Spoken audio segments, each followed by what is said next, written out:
안녕하세요. 사연에 빠지다의 DJ 민영입니다. 오늘 사연자님은 이제 남은 건 밑바닥 인생뿐이다 싶어 모든 걸 다 내려놓으려던 때에 생각지도 못한 일이 벌어졌다는데요. 과연 어떤 사연인지 들어보시겠습니다. 오늘도 두 가지 사연이 준비되어 있으니 끝까지 함께 해주시고요. 그럼 오늘의 사연 바로 시작할게요.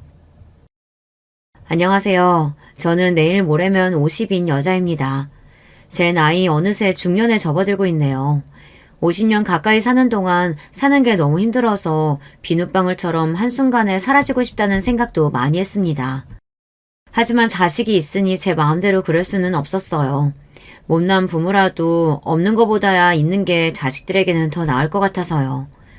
저와 남편은 만남부터가 악연이었는지도 모르겠습니다. 20대 중반에 저는 한참 직장 생활을 하던 중이었는데 부모님께서 살던 주인집 아줌마가 중매를 서서 남편을 만나게 됐어요. 저야 아직 앞날이 창창한데 중매 같은 것까지 하면서 결혼하고 싶지는 않았습니다. 그런데 당시에 집안 형편이 좋지가 않았어요. 원래도 경제적으로 여유 있는 집안은 아니었었는데 아버지께서 친구 보종을 잘못 써는 바람에 집까지 날리게 됐습니다. 그래서 졸지에 5식구가 살던 집에서 나와 좁은 집에서 월세를 살게 된 거예요.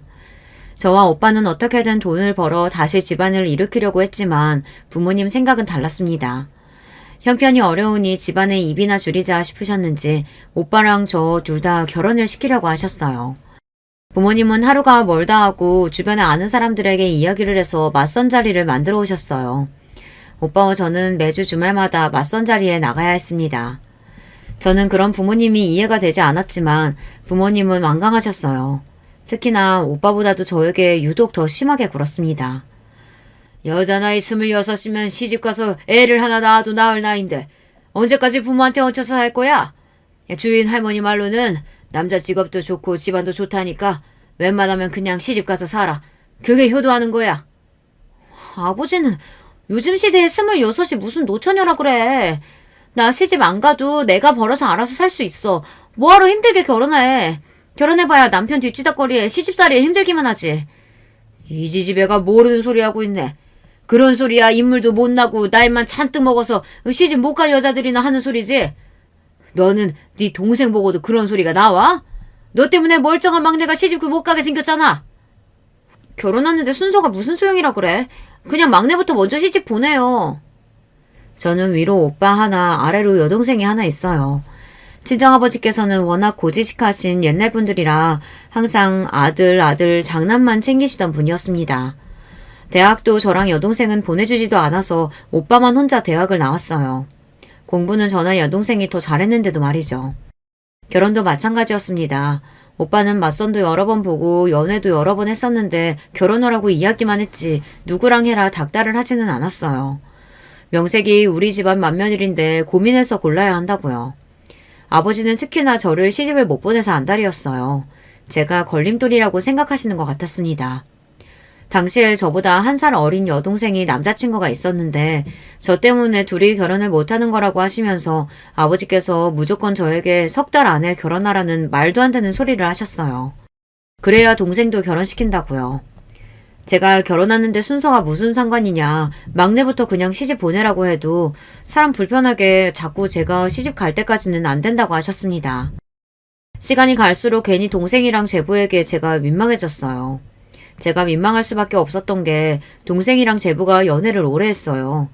둘이 고등학교 때부터 동창으로 이미 5년 가까이 연애를 하면서 동생이 제부 뒷바라지를 하고 있었습니다. 거기다가 동생은 제부와 하루라도 빨리 결혼하고 싶어 안달이 나 있었어요.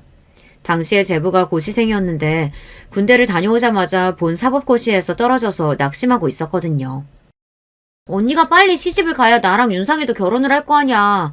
안 그래도 윤상이 공부하느라 힘들어하는데 하루라도 빨리 결혼해서 내가 옆에서 챙겨줘야 시험도 붙고 할 텐데.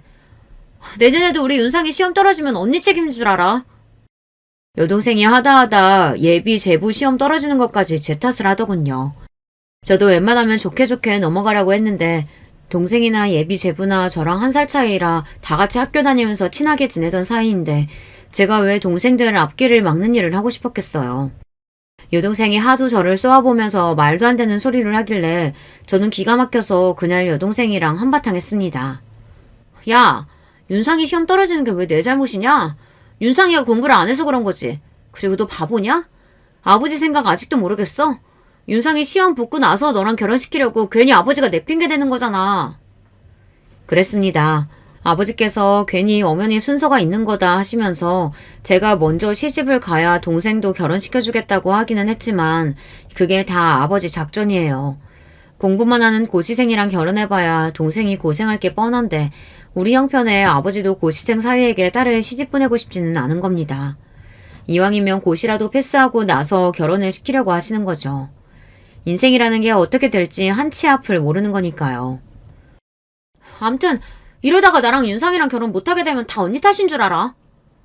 에휴, 매일 지지우보고 싸우면서 사귀네 만회하는 것들이 괜히 내 탓을 하고 있어. 어릴 때부터 사귀던 사이다 보니 여동생과 예비 제부는 매일 헤어지고 다시 사귀기를 반복했어요. 제가 보기엔 저러다 결혼은 아예 못할 수도 있겠다 싶을 정도로 자주 싸웠습니다. 거기다가 연애도 오래 했는데 자꾸만 결혼을 미루다 혹여나 중간에 헤어지게 될까봐 여동생은 걱정이 많았어요. 20대의 절반을 한 남자에게 바쳤는데 이대로 헤어지게 되면 다시는 연애도 못하게 될 것 같다고 했습니다.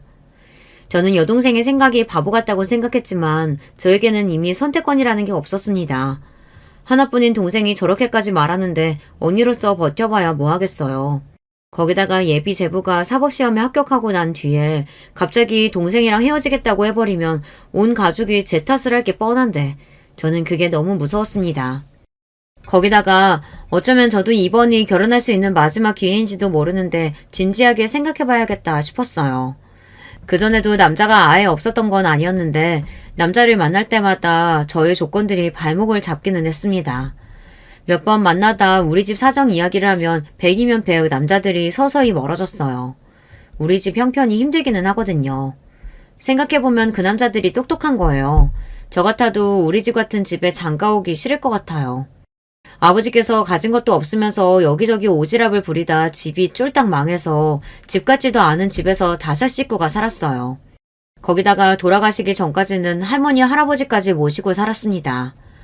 제가 어릴 때부터 지켜본 아버지 식구들은 아버지가 장남이라고 다들 아버지에게 얹혀 살려고 했습니다.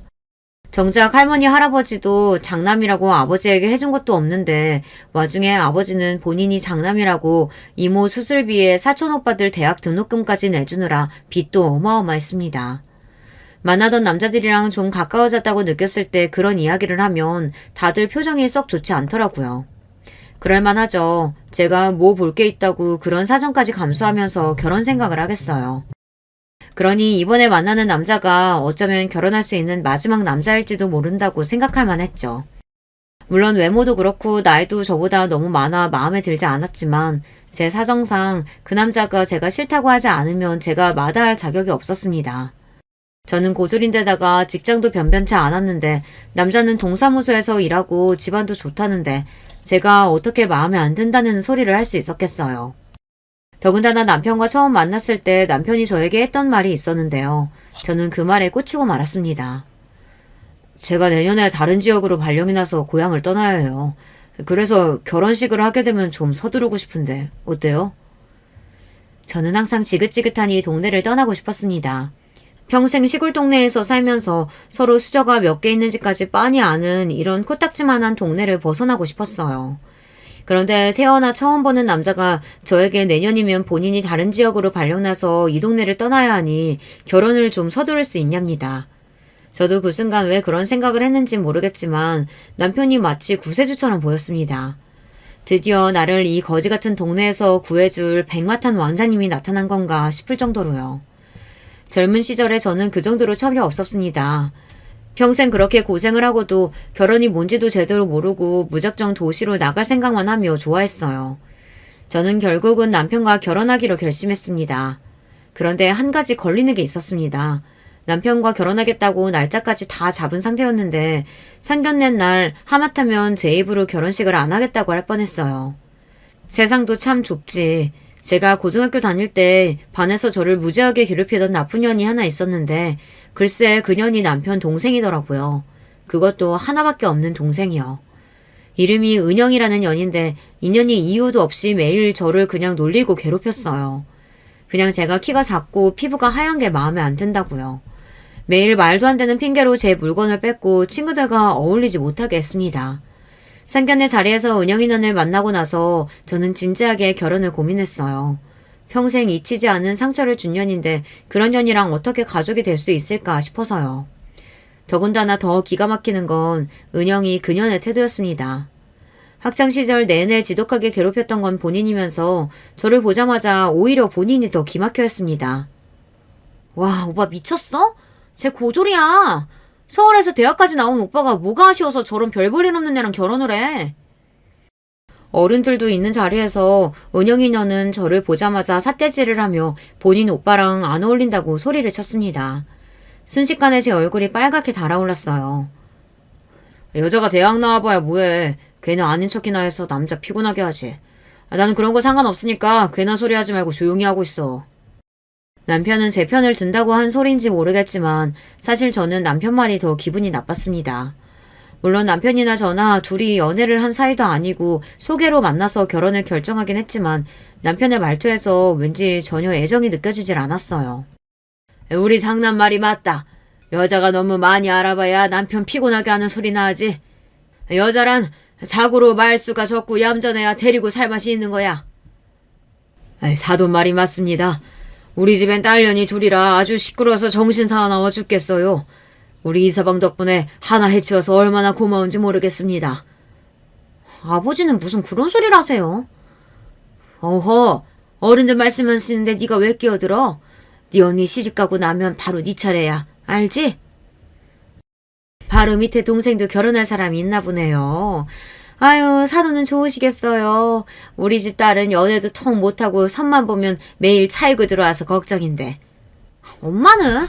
내가 언제 차이고 들어왔다 그래. 내가 다 별로나 알아서 차고 들어온 거야. 은영이 년은 여전했습니다. 주변에 어른이 있든 말든 자기 할 말은 싸가지 없이 툭툭 내뱉었어요. 에이, 사돈, 이거 보세요. 딸들은 이렇게 쓸데없는 소리만 해댄다니까요. 아유, 저거 하루라도 빨리 시집 보내야 하는데 걱정입니다. 사돈이 혹시 주변에 좋은 자리 있으면 좀 소개 좀 해주세요. 하하, 그럼요. 우리도 이제 다 한 가족인데 제가 주변에 한번 알아보겠습니다. 걱정하지 마세요. 양가 부모님들 분위기는 좋았지만 제 얼굴은 하얗게 질려 있었어요. 어른들은 도대체 뭐가 그렇게 재미있는지 약주를 하시면서 연신 깔깔 웃었습니다. 그 순간 저는 결혼하겠다고 결심한 게 과연 잘한 일인가 싶었어요. 더군다나 제 바로 맞은편에 앉아있던 은영이 년이 자꾸만 제 얼굴을 보며 실실 웃는데 너무 재수 없더라고요. 지금 생각하면 그때라도 정신 차리고 결혼하지 말았어야 했는지도 모르겠습니다. 안 그래도 제대로 된 거라고는 없는 제 인생이 결혼과 동시에 더 꼬이기 시작했으니까요. 역시나 인간은 변하는 게 아니었습니다. 저와 남편이 결혼하고 나서도 은영이 그녀는 그대로였어요. 저를 아직도 그때 그 시절에 바보 같았던 고교 동창생으로 생각하는 것 같았죠. 만날 때마다 은영이녀는 저를 무시하고 눈엣가시로 여겼어요. 남편이 일요일이면 한 달에 한 번씩 직장 동료들이랑 등산을 갔습니다. 그런 날이면 저도 오랜만에 집에서 혼자 쉬고 싶은데 뜬금없이 신우이년이 찾아와 시비를 걸기도 했습니다. 너는 결혼한 지가 언젠데 아직도 사람을 한번 초대 안 하니? 연락도 없이 다짜고짜 집에 쳐들어와서 말도 안 되는 소리를 해댔어요. 무엇보다 기분 나쁜 건 자꾸만 반말을 찍찍 해댔다는 겁니다. 안 그래도 집 정리되면 어머님 아버님 모시고 집들이 하려고 했어요. 근데 진영씨 일이 바빠서 시간이 영 안 나네요. 저는 성질이 나는 것도 꾹 참고 애써 좋게 말하려고 노력했습니다. 우리 오빠 일 때문에 바쁜 거 맞아? 무슨 공무원이 일요일까지 나가서 일해. 그냥 너랑 앉기 싫어서 핑계대고 놀러간 거 아니야? 사람 속을 긁기로 작정하고 왔는지 신우이는 얇은 소리만 골라서 했습니다. 제가 남편이 회사 동료들이랑 등산 간 거라고 말을 하는데도 신우이는 들은 채도 안 하고 자기 멋대로 방문이며 냉장고까지 열며 집안을 다 해집고 다녔어요. 그러면서 한다는 소리가 재수가 없었습니다. 세상 참 오래 살고 볼 일이다. 동네에서 제일 가난한 집 구석 딸내미라 매일 도시락도 못 사오던 게 운 좋게 우리 오빠 만나서 아파트도 살아보고 인생 폈네 폈어. 남편과 결혼할 때 남편이 장남이라 시댁에서 받은 게 많기는 해요. 신혼집도 처음부터 자가 아파트로 시작했고 집안의 가전이며 가구도 몽땅 다 시댁에서 해주셨습니다. 저는 정말 몸만 들어왔다고 해도 과언이 아니었어요. 거기다가 시댁에 갈 때마다 시부모님께서 저에게 용돈도 가끔 주셨습니다. 한 살이라도 젊을 때 돈을 많이 모아두어야 나이 들어서 고생 안 하는 거라고 하시면서요. 그때까지만 해도 저는 시집을 잘 왔다고 생각했어요. 평생 오빠 들러리만 서면서 부모님 뒤치다꺼리 하기 바빴는데 이제라도 남편과 시부모님의 그늘 아래 좀 마음 편히 살 수 있겠다 싶어서요. 그렇다고 해서 제가 시댁에 노예로 팔려온 건 아닌데 알아서 시녀처럼 살 필요는 없잖아요. 그런데 시누이는 제가 자기 올케인 걸 자꾸만 까막는 것 같았습니다. 이왕 남편과 결혼하면서 가족이 된 거 저도 이제는 과거의 일을 좀 다 잊고 살고 싶은데 자꾸만 지난 과거를 시누이년이 끄집어내니 피곤하더군요. 저도 더는 고등학생 시절 애송이가 아닌데 이제라도 본때를 보여줘야겠다 싶었습니다. 아가씨, 내가 오빠랑 결혼한 지가 언젠데 아직도 나한테 반말을 하면 어떡해요. 이제는 호칭 좀 제대로 하세요. 저는 최대한 눈빛에 힘을 주고 인상을 팍 구겨가며 이야기했습니다. 평생 가족으로 살아야 하는데 이제는 가족 내의 질서를 지켜야 하니까요. 그런데 사람 변하는 거 아니더군요. 학교 다닐 때도 그렇게 무식하고 멍청하더니만 30이 다 돼서도 정신을 못 차렸어요. 야, 네가 우리 오빠랑 결혼 좀 했다고 내가 새언니 이렇게라도 불러줄 줄 알았나 본데 웃기고 있네. 너는 그냥 영원한 내 밥이야. 시누이는 손까지 번쩍 들어올리며 금방이라도 저를 때릴 것 같은 신용을 했어요. 그 모습까지 보고 나니 저도 눈이 돌더군요. 밥은 무슨, 너 정신 나갔니? 무식해도 정도가 있지. 너 지금 너희 부모님이랑 너희 오빠 앞에서도 이렇게 굴겠다는 거야? 내가 총 맞았니? 그랬다가 돈줄 끊기면 어쩌려고 내가 그러겠어. 어른들이 있는 앞에서는 일장 너랑 얘기할 생각 없으니까 너나 나한테 친한 척 하지 마. 나는 너 가족으로 생각 안 하니까. 이런 걸 보고 적반하장이라고 하나 봅니다. 학교 다닐 때 비겁하게 사람 괴롭히고 놀린 건 본인이면서 오히려 자기 잘났다고 큰 소리를 치더군요. 저도 바보가 아닙니다. 정신 나간 시누이년이 더 선을 넘기 전에 손을 봐줘야겠다 싶었어요. 저는 그대로 시누이에게 다가가 덥석 시누이의 머리채를 잡아당겼습니다. 그러자 놀란 시누이가 제 손에 매달려 버둥거리더군요. 아! 이년이 미쳤나? 너 지금 어디 잡는 거야? 이거 안 나? 놓기는 몰라. 미친 건 너지, 이년아. 학교 다닐 때는 내가 워낙 집안일로 힘들어서 봐줬지만 지금은 아니거든? 어디서 오빠 아내한테 양아치 놀이라고 있어? 아! 미친년아, 너 돌았냐? 너 내가 가만히 둘 것 같아? 내가 무슨 짓을 해서든 너랑 오빠랑 갈라놓을 거야. 네가 뭔데 나랑 내 남편을 갈라놔? 너같이 멍청한 년 말을 누가 믿겠냐? 저는 잡은 머리채를 빙빙 돌려 바닥으로 내리꽂았습니다. 지금까지 제가 이런 년을 뭐하러 봐주고 있었나 싶을 정도로 덩치만 컸지 힘도 없어서 제 손에 휙휙 매달리더군요. 그런데 그 순간 말도 안 되는 일이 벌어졌습니다. 지금 내 집에서 둘 다 뭐 하는 거야? 이제 거의 다 끝났다 싶었던 순간 하필이면 그때 남편이 나타난 거예요. 남편은 당장 눈앞에 벌어진 모습만 보고 놀라서 저와 머리끄댕이를 잡고 싸우고 있는 시누이를 동시에 쏘아보았습니다. 그때였어요. 시누이는 이때다 싶었는지 눈물이 그렁그렁한 얼굴로 남편에게 달려들며 울먹였습니다. 오빠, 세훈이가 글쎄 나더러 옛날에 있었던 일 오빠한테 이야기하면 가만히 안 둔다고 갑자기 내 머리채 잡고서 흔들었어. 시누이녀는 갑자기 저더러 세연이라고 부르면서까지 본인은 억울하다는 듯 울부짖었어요. 그게 무슨 소리야? 옛날 일? 무슨 일 말하는 건데? 시끄럽게 울지 말고 똑바로 이야기해봐. 남편은 시누이의 말에 인상을 팍 구기며 잔뜩 짜증 섞인 말투로 이야기했어요. 내가 다 지난 일이니까 이런 말까진 안 하려고 했는데 나랑 세연이랑 고등학생 동창인 거 알지? 사실은 그때 세연이가 날 얼마나 괴롭혔는지 몰라. 나한테 맨날 돈 뺏고 놀리고 그랬다니까? 저는 기가 막혀서 순간 입이 절로 벌어졌습니다. 시누이년이 이 정도로 연기를 잘하는 줄 몰랐었는데 이제는 하다하다 거짓말까지 하더라고요. 저는 시누이의 모함에 너무 억울해서 말까지 버벅거렸습니다.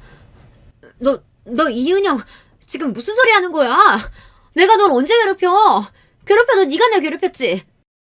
너야말로 왜 그래? 그래서 내가 오빠한테는 절대 말 안 하겠다고 약속했잖아. 어렸을 때 해가지고 뭐 그렇게 찔려서 사람 집까지 불러서 이런 짓을 하니? 신우이는 제가 일부러 남편이 없을 때 본인을 집에 불러내 고등학생 때 일을 남편에게 이야기하면 가만히 안 두겠다고 했어요. 신우이는 제가 일부러 남편이 없을 때 본인을 집으로 불러내 고등학교 때 일을 남편에게 이야기하면 가만히 안 두겠다고 했어요. 그러고는 제가 다짜고짜 본인을 때렸다고 이야기했습니다. 저는 신우이의 만행에 어안이 벙벙한 상태였는데 그 와중에 더 황당한 건 남편이었습니다. 말도 안 되는 소리 하고 있어. 내가 이은영 네가 뻔히 어떻게 학교 생활했는지 다 아는데 네가 괴롭힘을 당했다고? 그게 말이 되냐? 그때까지만 해도 남편이 저를 믿어주는 줄 알았습니다. 그래서 다행이다 싶었어요. 그런데 저에게 다가온 남편이 차갑다 못해 냉정한 눈빛으로 저를 쏘아보더군요. 그러면서 하는 말이 기가 막혔습니다. 고분고분 말 잘 들어서 데려다 놨더니만 무식하게 뭐하는 짓이야? 난 여자가 구질구질한 건 참아도 무식하고 천박하게 구는 건 절대 못 참으니까 조심해. 남편은 제 이야기는 들어보지도 않고 자기 하고 싶은 말만 했어요. 저는 신우이도 신우이였지만 남편의 말에 더 화가 났습니다. 내가 은영이한테 한 짓은 나도 경솔했다고 생각해. 하지만 아무리 그래도 그렇지 당신 지금 나한테 구질구질하다고 그러는 거야? 당신 집구석 구질구질한 거 세상이 다 아는데 그럼 나만 모르는 줄 알았어? 아이, 등산 갔다 와서 피곤해 죽겠는데 귀찮게 하고 있어. 나는 씻어야겠으니까 그만하고 목욕물이나 받아. 은영이 너는 괜히 쓸데없는 짓 하고 돌아다니지 말고 당분간 우리 집에 오지 마. 어쩌다가 일이 이런 식으로 흘러가는지 모르겠습니다. 남편은 저와 신우이가 싸우는 꼴을 보고도 다 귀찮은 듯 방으로 들어가 버렸어요. 저는 뭐 저런 사람이 다 있나 싶었습니다. 남편이라면 어쩌다 이런 상황까지 벌어지게 된 건지 자세히 묻기라도 해야 하는 거 아닌가요? 학교 다닐 때 둘 사이에 문제가 있었다고 했는데 신경 쓰고 싶지 않다는 투였어요. 그제서야 확실해지더군요. 제가 예상했던 대로 남편은 애정과 상관없이 저와 결혼한 거였어요. 그냥 나이가 찼고 결혼할 여자가 필요했고 고분고분하고 말 잘 들을 것 같은 여자가 필요했던 겁니다. 그랬으니 저와 신우이의 관계도 전혀 관심이 없었던 거죠. 더군다나 지금까지 안 그런 척 하더니만 알게 모르게 저희 친정을 무시하고 있었던 거예요. 그때였어요. 바닥에 널브러져 있던 신우이가 갑자기 자리에서 벌떡 일어났습니다.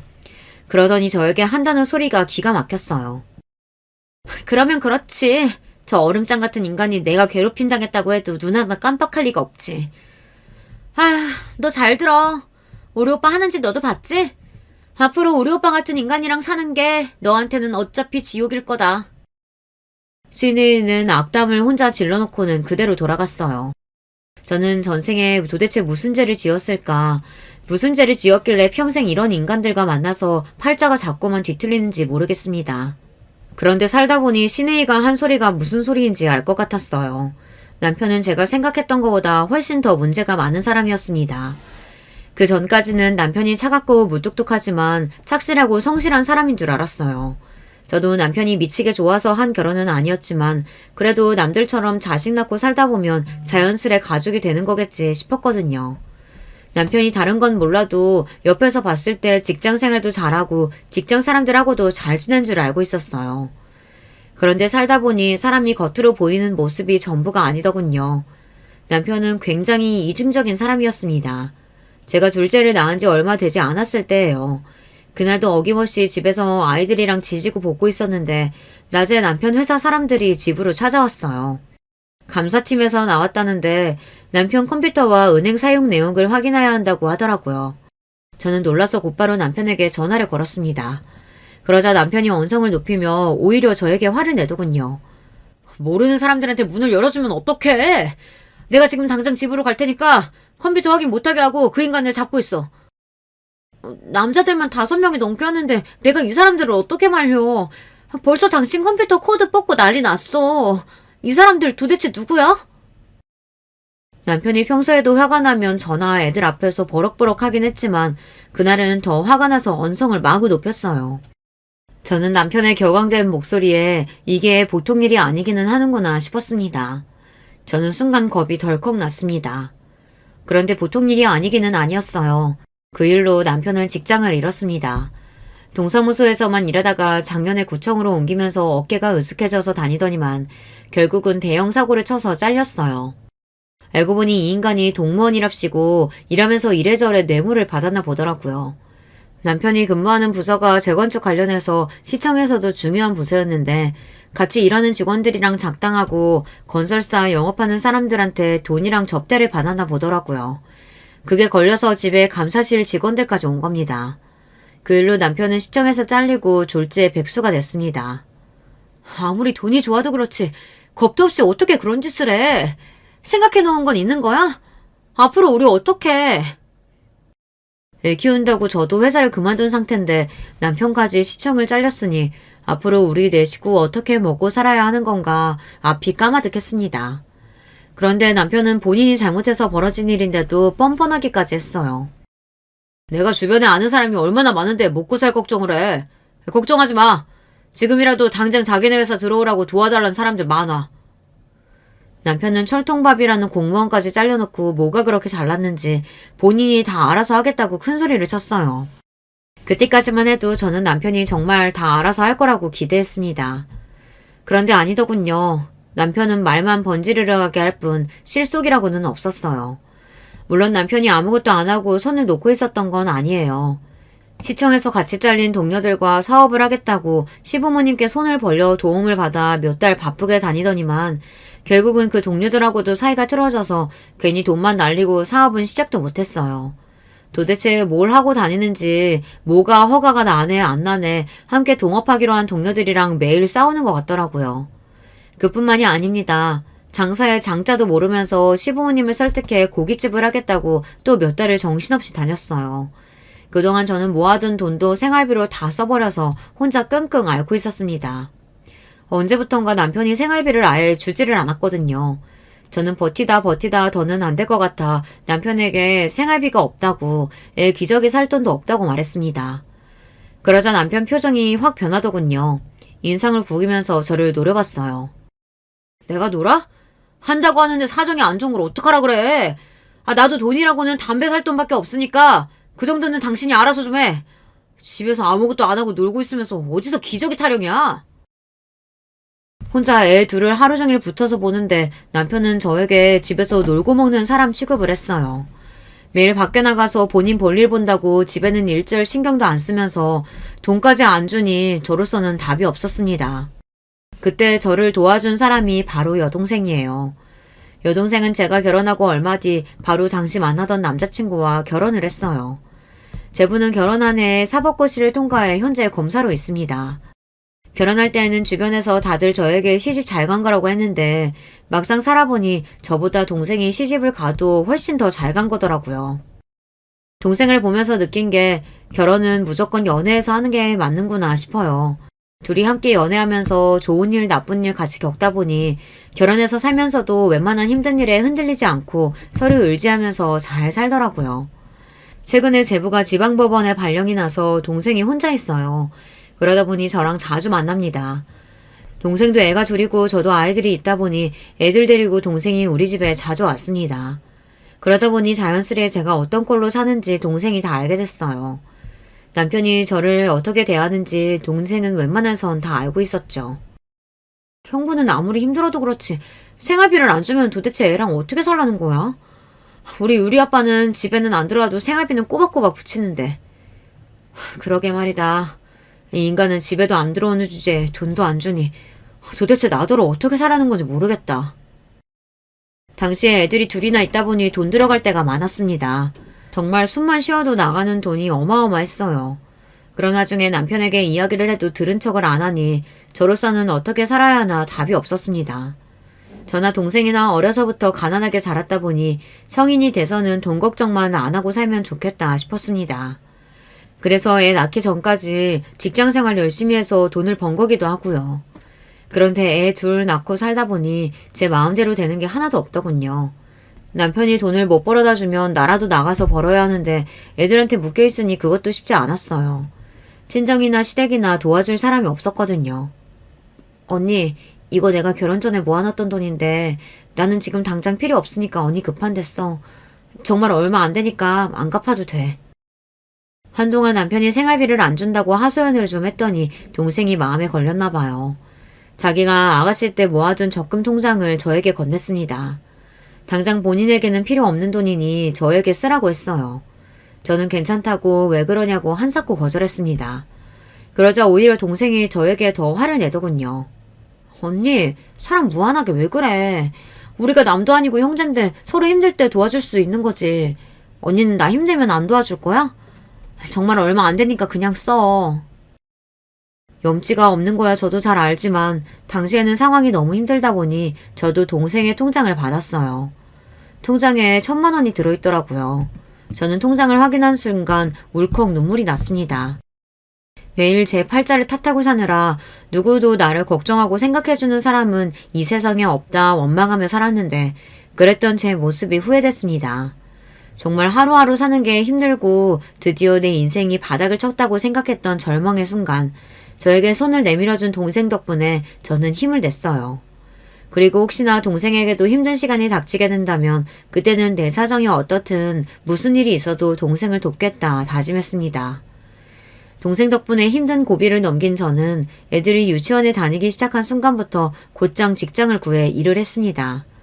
그때도 남편은 제가 뭘 하고 다니는지 전혀 몰랐어요. 제가 어떻게 살면서 애들을 키우고 있는지 일절 관심이 없었거든요. 남편은 본인이 들어오고 싶을 때만 집에 들어왔어요. 저도 남편에게 일절 신경 쓰지 않았습니다. 마음 같아서는 지금이라도 당장 남편과 헤어지고 싶은 생각이 굴뚝 같았지만 그래도 내가 세상에서 제일 사랑하는 아이들 아버지이니 참고 기다려보자 싶었습니다. 그러다 보면 남편도 언젠가는 철이 들어 저에게 미안해 하는 날이 오겠지 싶어서요. 그런데 사람이 그렇게 쉽게 변하는 게 아니더군요. 남편은 애들이 커가면 커갈수록 좋은 아버지가 될 생각은 안 하고 오히려 더 망나니가 됐어요. 남편은 시부모님이랑 같이 고깃집을 차리기는 했어요. 그런데 매일 시부모님께 가게를 맡겨놓고 본인은 사장 행세를 하고 다니며 사람들이랑 어울려 매일 술만 먹고 다니는 것 같더라고요. 하루는 그런 적이 있어요. 그날도 남편은 어김없이 친구들이랑 술을 먹고 떡이 돼서 들어왔습니다. 저는 어느 때처럼 남편이 비틀거리든 넘어지든 신경도 쓰지 않았습니다. 그런데 그날따라 남편이 기분이 안 좋은지 혼자 신발도 못 벗고 비틀거리다 넘어지더니 괜히 저에게 시비를 걸더군요. 너는 남편이 들어왔는데 아는 척도 안 하냐? 에이, 어디서 저런 미련 곰탱이 같은 게 마누라라고. 남편은 인상을 구기며 짜증을 내면서 신고 있던 신발을 저에게 던졌습니다. 저는 기가 막혀서 곧바로 남편을 쏘아봤어요. 술을 먹었으면 곱게 들어와서 씻고 잘 누르시지. 어디서 신발을 던지고 그래. 정신 차려. 몇 년 동안 마치 사람을 없는 사람을 취급하더니만 술에 진탕 취해 들어와서 한다는 짓이 아내에게 신고 있던 신발을 던지는 거였습니다. 정말이지 사람 같지 않아 상종도 하고 싶지 않았어요. 이 예편아가 어디서 감히 남편한테 큰 소리를 내? 너 내 손에 죽어볼래? 남편은 갑자기 자리에서 벌떡 일어나더니 금방이라도 저에게 달려들 것처럼 우락부락한 얼굴로 다가왔어요. 저는 순간 겁이 확 나서 도망치듯 아이들 방으로 들어와 문을 잠갔습니다. 지금까지 남편이 수도 없이 많이 술에 취해 들어왔지만 그날만큼은 달랐어요. 술에 취해 저에게 소리치던 남편 얼굴이 꼭 다른 사람처럼 보였습니다. 저와 아이들을 해칠지도 모르겠다는 생각이 들었어요. 그런데 바로 그 다음날 아침 생각지도 못한 일이 벌어졌습니다. 남편도 지난 밤에 저에게 한 행동이 미안하긴 했는지 웬일로 생활비를 주더군요. 그동안 장사 준비하느라 힘들어서 못 줬었는데 앞으로는 조금씩 줄 수 있을 것 같아. 당신이 알아서 애들 다니고 싶은 학원도 보내고 옷도 좀 사주고 그래. 저는 오늘 아침엔 해가 서쪽에 떴나 싶었습니다. 남편에게 몇 년 만에 생활비를 받는 건지 모르겠더라고요. 몇 년 만에 주면서 생색내는 게 꼴 같지 않기는 했지만 그래도 돈은 받았어요. 고맙다고 수고했다는 말도 해줬습니다. 좀만 기다려.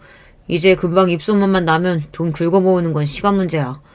가게 대박만 나면 오늘 준 거에 2배씩 줄 테니까 기대해. 남편이 원래 이렇게 허풍이 심한 사람이었나 싶을 정도로 남편은 신이 나서 연신 떠들었습니다. 저는 그나마 장세가 잘 되는 것 같아 다행이다 싶었지만 남편 가게와 상관없이 일은 계속 다녔습니다. 남편이 말한 대로 정말 앞으로도 식장이 잘 돼서 저에게 생활비를 넉넉하게 줄 수도 있지만 저로서는 남편에게 온전히 의지하고 싶지는 않았어요. 남편이야 전혀 모르고 있겠지만 사실 그동안 제가 일도 하고 동생에게 도움을 받아 아이들을 키우며 살면서 남편 원망을 얼마나 했는지 몰라요. 본인이 잘못한 일 때문에 우리 가족 모두가 힘들어진 건데도 남편은 저나 아이들에게 전혀 미안한 마음이라고는 없이 일절 책임지려고 하지 않았던 모습이 너무나 실망스럽고 원망스러웠습니다. 솔직히 애들 아빠니까 같이 산 거지 사실 남편에 대한 미운 정마저도 떨어진 건 오래됐어요. 마음 같아서는 만약 아이들이 없었다면 이혼했을 거예요. 그동안 남편과 살면서 이혼 생각을 수도 없이 했었거든요. 하지만 저는 매일매일 고난이다 이렇게 여기며 꾹꾹 견뎠습니다. 애들이 초등학교 갈 때까지만 참자, 중학교에 갈 때까지만 좀 더 참아보자 하면서 그렇게 참고 살았던 게 효과가 있었는지 어느새 남편과 20년 넘게 살고 있네요. 그동안 별의별 일도 많았지만 저는 잘 참았어요. 오히려 말도 안 되는 게 제 여동생이 제부와 이혼을 했습니다. 제부가 일 때문에 많이 바쁘긴 했어도 둘 사이에 별 문제 없다고 생각했었는데 제가 모르는 일이 둘 사이에 있었나 봐요. 아이들이라면 끔찍한 제 동생이 생각보다 쉽게 이혼을 선택했어요. 제가 이제 와서 왜 이혼하냐고 물었더니 동생 말이 너무 외로워서 이혼한다고 하더라고요. 언니, 내가 결혼해서 20년 가까이 사는 동안 남편이랑 한 집에 산 건 절반이 10년도 안 될걸. 네 남편 검사라 매년 지방 발령 나는 걸 어떡해. 애초에 능력 있는 검사 남편이랑 살면서 그 정도는 감수해야지. 언니, 지방 발령이 문제가 아니야. 그 인간이 얼마나 일에 미쳐있는지 같이 살아도 같이 사는 것 같지가 않다니까? 집에 있어도 하루 종일 일 생각밖에 안 했어. 동생 앞에서 이런 말까지는 안 했지만 사실 저는 여동생이 제부 때문에 너무 외롭고 힘들다는 말하는데 오히려 그런 여동생이 부러웠습니다. 저는 20년 넘게 남편이랑 내내 남처럼 살았는데도 한 번도 같이 있고 싶다거나 외롭다고 생각해 본 적이 없었거든요. 정작 부부로서 애정이 없는 우리 부부가 이혼을 하는 게 맞는데 어쩌다 동생네 부부가 먼저 이혼을 했는지 모르겠어요. 동생이 이혼하고 많이 힘들 때 제가 옆에 좀 있어줬어야 했는데 저도 일하면서 애들 키우느라 정신이 없었어요. 그래서 마음만 앞섰지 동성한테 연락도 자주 못했습니다. 그러던 중 일이 좀 있었어요. 여동생네 조카가 콩쿠르에 나가 대상을 타서 친정 식구들끼리 조촐하게 파티를 한다는데 제가 일 때문에 못 갔습니다. 남편에게 잠깐 들렀다 오라고 했는데 역시나 제 말을 들을 리 없었죠. 저는 너무 미안했습니다. 안 그래도 동생이 이혼하고 직장을 구하러 다니느라 혼자 고생하는 걸 뻔히 다 아는데 제가 도움이 전혀 되지 못한 것 같아 너무 미안했어요. 그래서 조금이나마 미안한 마음을 덜고자 저는 동생에게 용돈을 좀 보냈습니다. 봉투에 넣어서 주면 동생이 안 받을 것 같아 연락 없이 그냥 동생 계좌로 100만 원을 입금했습니다. 제 형편에 100만 원이면 큰돈이지만 동생에게 주는 건 하나도 아깝지 않았어요. 지금까지 동생이 저에게 해준 것에 비하면 그까지 100만 원은 아무것도 아니에요.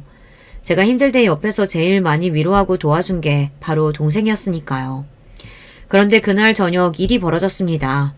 그날도 역시나 남편은 어디서 또 술을 마시고 왔는지 술에 잔뜩 취해서 집에 돌아왔어요.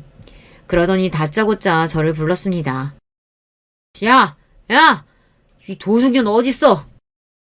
저는 순간 이 남자가 이제는 아예 정신줄을 다 놓아버렸나 싶었습니다. 애들이 둘 다 자고 있었기에 망정이지 애들이 들었으면 큰일 날 뻔했어요. 저는 놀라서 헐레벌떡 현관으로 나갔습니다. 당신 도대체 술을 얼마나 먹은 거야? 왜 다짜고짜 집에 들어와서 소리부터 질러? 이러다 애들 다 깨겠어. 어허, 과장이 집에 들어왔는데 이놈 새끼들이 아니라고 하고 뭐하고 있는 거야? 남편은 그만하라고 해도 정신이 나갔는지 오히려 더 큰 소리로 떠들었어요. 심지어 애들을 깨우겠다고 난리를 쳤습니다. 저는 혹시나 애들이 깨기라도 할까 걱정돼 남편 입을 틀어막았어요. 그만 좀 하라고요. 그러자 미간을 잔뜩 구긴 남편이 제 손을 밀어냈어요. 저는 남편의 힘에 못 이겨 바닥으로 쿵 소리를 내며 넘어졌습니다. 그때였어요. 저는 정신이 없어 바닥에서 일어나지도 못하고 있는데 남편은 도와주지는 못할 망정 제 어깨를 짓눌렀습니다. 그러더니 한다는 소리가 충격적이었어요. 이 도둑년이 내가 오냐오냐 해주니까 네가 눈에 뵈는 게 없지? 감히 내 허락도 없이 동생한테 100만 원이나 보냈어? 너 죽고 싶냐? 저는 순간 눈이 휘둥그레졌어요. 남편이라는 인간이 제가 동생에게 100만 원 입금한 걸 어떻게 알았는지 혼자 성이 나서는 저더러 도둑년이라고 한 거예요. 또 시작이었습니다. 이 인간이 술만 먹었다 하면 아주 정신을 못 차렸어요. 저는 술 취한 사람이랑 무슨 말을 해봐야 소용이 있을까 싶어 내일 술 깨면 다시 이야기하자고 하고는 자리를 피하려고 했어요. 그런데 그때 남편이 갑자기 제 머리끄댕이를 잡았어요. 이년이 감히 내가 말하는데 어딜 도망가? 너희 도둑년아, 빨리 가서 내 돈 100만 원 찾아와! 힘이 얼마나 센지 남편의 손에 머리를 붙들린 저는 꼼짝도 못했어요. 저는 애써 비명소리가 튀어나오려는 제 입을 틀어막았습니다. 혹여나 애들이 깨기라도 할까봐요. 그만 좀 해, 여보. 도대체 술만 먹으면 왜 이러는 거야? 정신 좀 차려!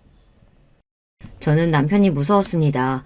예전에 이 정도는 아니었는데 이제는 술만 먹었다 하면 자꾸만 깽판을 치니 제가 감당할 수가 없었어요.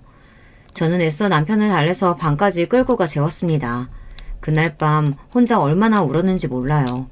지금까지 남편과 살면서 남편에게 사랑받지 못하고 금전적으로 지원받지 못했던 건 그래도 견딜만 했습니다.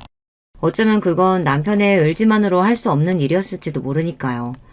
하지만 아무리 술에 취했다고 해도 저를 함부로 대하는 건 용납할 수가 없었습니다. 저는 그날 밤 결심했어요. 애들을 걱정한다는 핑계로 더는 참아주지 않겠다. 그리고 남편과 이혼하겠다고요. 다음날 아침 저는 남편이 일어나길 기다렸습니다. 그리고 전날 숙취로 머리가 깨질 것 같다며 물 좀 가져다 달라 외치는 남편에게 친절하게 꿀물을 가져다 줬습니다. 그리고 저는 저의 결심을 남편에게 이야기했어요. 내 말 잘 들어. 나 당신이랑 이혼할 거야.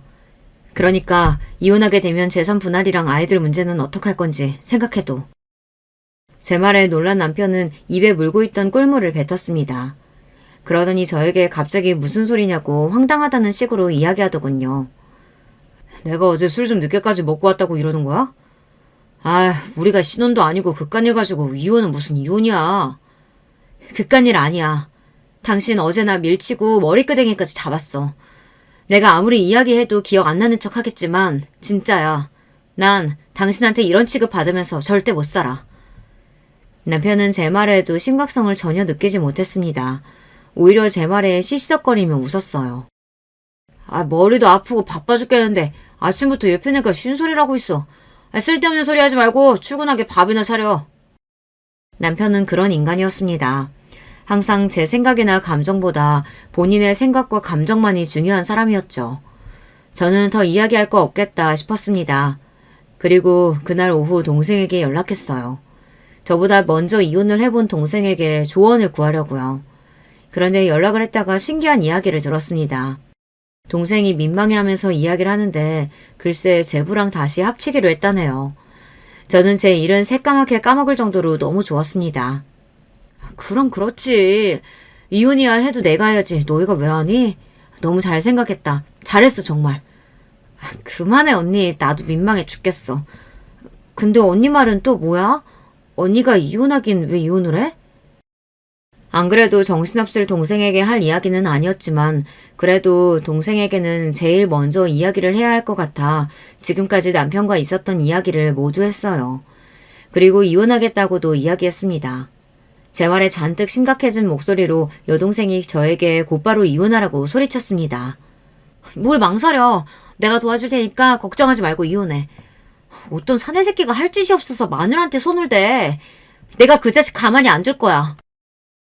저보다 더 흥분한 동생을 말리느라 고생했습니다. 그리고 며칠 뒤 동생은 곧바로 행동으로 옮겼어요. 그리고 저는 아주 빠른 시일 내에 남편과 깔끔하게 이혼했습니다. 동생과 재결합한 제부가 아니었다면 저는 이혼에 성공하지 못했을 거예요. 이게 다 동생과 제부 덕분입니다. 제 이야기를 듣게 된 제부가 저를 많이 도와줬어요. 검사의 인맥을 다 동원해 제 남편의 뒷조사를 싹 했습니다. 그러고는 제가 낸 이혼 소송에 큰 힘을 실어줬어요. 알고 보니 남편 이 자식이 직장까지 잘리고도 아직도 정신을 못 차렸는지 또 멍청한 짓거리를 하고 있더군요. 시부모님이랑 고깃집을 차릴 때 식장 자리가 아는 곳에 허가를 제대로 받지 않고 불법 시공까지 해서 장사를 했더라고요. 그뿐만이 아닙니다. 고깃집에서 사용한 고기의 원산지도 내내 속이고 장사를 했어요. 증거를 취합하자마자 제부는 남편을 기소했습니다. 남편은 이외에도 식당이 있는 지역 공무원에게 뇌물까지 먹인 죄목이 추가됐어요. 파면 팔수록 남편이 저지른 만행들이 자꾸만 나오니 저는 오히려 기가 막혔습니다. 인간 자체가 갱생 불가였어요. 그로부터 얼마 뒤 제부가 저 때문에 남편의 앞길을 막은 걸 알게 된 남편이 제 앞에 찾아와 손이 발이 되도록 빌었습니다. 여보, 아무리 내가 잘못을 했어도 부부를 산 세월이 있는데 나한테 이러면 안 되지. 우리 가게 망하면 우리 부모님도 다 망하는 거 몰라? 나는 몰라도 우리 부모님은 당신한테 잘해줬잖아. 거기다가 내가 또 망해서 돈도 못 벌어봐. 우리 새끼들 양육비는 어떡해.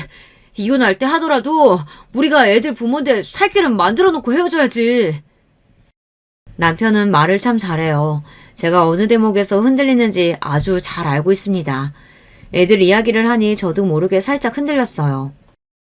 피차 시간도 없고 바쁜데 쓸데없는 소리 하지 말고 그냥 내 조건대로 이혼해줘. 그럼 식당 고소 문제는 생각해볼게. 저는 양육관과 집을 저에게 넘겨달라고 이야기했어요. 제가 지금까지 남편에게 받은 스트레스와 피해를 생각하면 집 정도는 무조건 받아야 한다고요. 남편은 집 이야기에 또 한 번 버럭하려고 하다가 간신히 참더군요. 그러더니 알겠다고 식당 일만 잘 해결해주면 제가 원하는 대로 이혼해주겠다고 했어요. 그렇게 저는 동생과 제부 덕분에 이혼했습니다. 양육권과 집도 넘겨받았어요.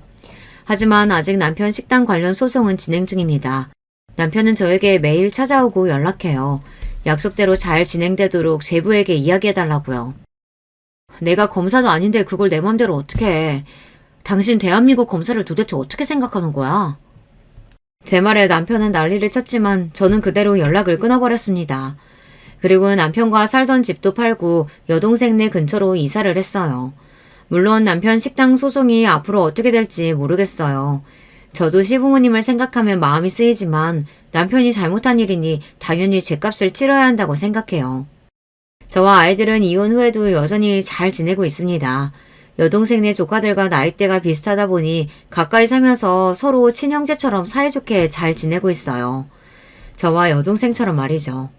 여동생도 제부와 재결합하더니만 둘 사이가 더 좋아져서 아주 인꼬가 따로 없습니다.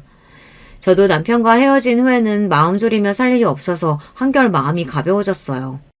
앞으로 또 우리 가족에게 어떤 일이 생길지는 모르지만 앞으로는 항상 좋은 일만 생길 거라고 여러분들께서 응원하는 댓글 많이 달아주세요. 저도 항상 여러분께 즐거운 일만 가득하시라고 기도하겠습니다. 지금까지 저의 이야기 끝까지 들어주셔서 감사합니다. 여러분, 두 번째 사연 시작하기 전에 좋아요, 구독 꼭 눌러주실 거죠? 그럼 두 번째 사연 바로 시작합니다. 저는 결혼 5년차가 되어가는 평범한 아줌마입니다. 제 시부모님은 모두 좋으신 분들이시고 남편과 도련님도 좋은 사람인데 유독 시누이만 못났어요. 그런데 최근에 새로 들어온 동서 덕분에 그런 시누이 인생이 막장으로 치닫고 있어 그 일을 이야기하고 싶어 이렇게 글을 씁니다. 저와 남편은 딸이 생겨 결혼하게 된 케이스입니다. 남편이 30살이 되면서 결혼 이야기가 나왔었죠. 저와 남편은 3살 차이가 나는데 아무래도 각자 사회생활을 시작한 지 얼마 되지 않아서 돈을 더 모아 3년 뒤쯤 제가 30살이 되는 해에 하자는 얘기가 나왔었어요. 그렇게 한참 재밌게 연애를 하고 있었는데 어느 날 몸이 좋지 않던 제가 남편과 함께 간 병원에서 임신 사실을 알게 됐죠. 임신 소식을 듣고 병원에 나와서 남편과 얘기를 했고 어차피 결혼 생각도 있었으니 이왕 이렇게 된 거 결혼하자라는 남편의 말에 동의했습니다. 저희는 그렇게 배가 불러오기 전에 얼른 결혼식을 올렸습니다. 그런 저희를 보고 시부모님은 아들이 잘못해서 다른 집 귀한 따님을 임신시켰으니 본인들 죄가 크다며 가지고 계시던 땅을 조금 정리하셔서 저희 신혼집을 마련해 주셨어요. 그것도 제 명의로 말이에요. 처음엔 안 받으려고 했지만 자식 잘못 키운 값이라고 받아달라는 시부모님의 말에 감사히 받았죠. 저희 부모님도 처음엔 그러실 필요 없다고 했지만 집을 해주시니 결국 남편 차도 바꿔주시고 가구도 마련해 주셨습니다. 그렇게 번갯불에 콩 볶듯 결혼을 했죠. 그리고 그 다음 4월 딸이 태어났습니다. 딸이 태어난 날에도 시어머니께서 우리 귀한 며느리 고생했다고 우르르 찾아가면 힘들 테니 제가 어느 정도 회복되면 오신다고 남편 편으로 용돈만 보내셨습니다. 이렇게 좋은 시부모님을 뒀는데 뭐가 문제냐고 궁금해하시는 분들 계시겠지만 앞에서 말했다시피 이 이야기는 제 시누이와 관련된 얘기입니다. 시누이는 남편과 쌍둥이예요. 시어머니 말로는 시누이가 2분 정도 일찍 태어나서 어릴 때부터 남편에겐 누나라고 부르게 했다더군요. 게다가 저희 시댁이 여자가 귀한 집안이라 그런지 돌아가신 시할아버지와 시할머니께서 시누를 5살 때까지 등에 업고 다녀서 5살 때까지 발에 흙 묻힐 일이 없을 정도였다고 하더군요. 그래서 그런지 아니면 애초에 그냥 성격에 문제가 있었는진 모르겠지만 집에서 혼내지는 않고 오냐오냐 해서 그런지 본인이 하고 싶은 말이면 어떤 사람이랑 있든 어디든 상관없이 말을 뱉어내야만 직성이 풀리는 사람이었죠.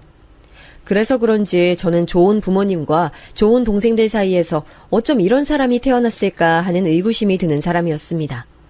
이렇게 말하면 대부분의 사람들이 괜히 시누이라서 제가 질투를 내서 그런 거 아니냐고 하실 수 있겠지만 제가 결혼 준비하면서 가장 많이 걸린 사람이 바로 시누이였습니다.